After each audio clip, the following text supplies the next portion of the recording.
insane political instability that we're still facing today. And I know that when you and a lot of cricketers came out to Gota Gogama in support of the protests, it made a huge political statement. So could you speak a little bit to kind of what you think the onus is or the obligations of sports people are to their communities in times of crisis, in terms of making political statements? Yeah, thank you. Yeah, I think it is my wife more than I who was on the streets for quite a long time during the protests. I was away in India for a while. I visited when I went back very briefly. It's a strange thing, separation of sport and politics, that has been the cry for so many years. In Sri Lanka, and I think more and more now around the world, it becomes intertwined. In Sri Lanka, sports and politics has always, for some reason, had a very interdependent relationship. This is unhealthy. But I think having grown up through the years of war and understanding the pride of place that Sri Lankans had for this sport, not because it was a sport, because, like I said before, it represented something more. We have an obligation to try and speak up for the larger good. And it's a strange thing when you sit down and you consider what to say and how to say it. And you don't always get it right. But the point is, you have to represent someone when you play. And if you're a professional cricketer, you sign a contract with the cricket board, an official contract.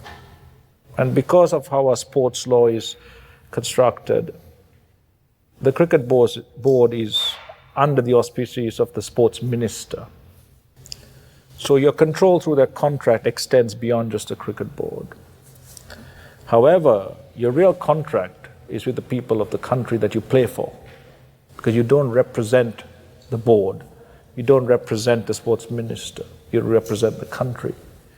So your responsibility is to your fellow citizen. And cricketers in Sri Lanka are not above or beyond the problems, the crises that the people face. And you have to face them along with the people. You are insulated quite a lot from them because the financial returns, the positions that you're in, allow you that buffer. So what do you do with that privilege, and what do you do with the voice and platform that you have? My wife continuously tells me that I have done very little. And there are times, and many a times now, that I agree with her that I perhaps should have done more.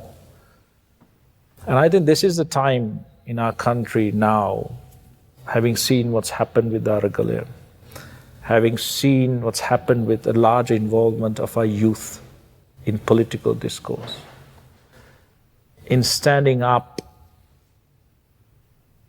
against policy and politics and politicians that have been negatively impactful to the country. Where do we go next? How do you change the system? Everyone will say politics is dirty, do not get involved, but without the involvement of these young leaders that I saw, the activists that were out there, the real question is, how do you now take that social movement, that call for change, and convert it into one that is impactful in our political system? How do you change what has been to something that's better? It's not going to happen overnight, but it is a fight worth committing to. And in terms of all the statements that cricketers have made over the years with various aspects, what's really needed is work and commitment and the actual mucking in and really working hands-on in that arena. I don't think I'm capable of that, but I think a lot of the youth now are. And our job is to support that and to invite that and to be a part of that journey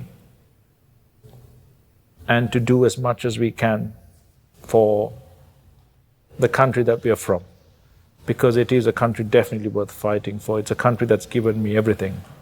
And I think this is the time, the window of opportunity in the next 6 to 10 years is where I think that involvement must come, because the doors are closing fast. And I hope that all of us, all the young leaders, don't allow that door to be closed in our faces. Because when it does, the grind back to get that little opening for us to influence the country, or for the young leaders today, the youth to influence the country, to get it to where it can go, is going to be much harder than it is now. I think we have time for one more question. The member in the maroon jacket has been very patient.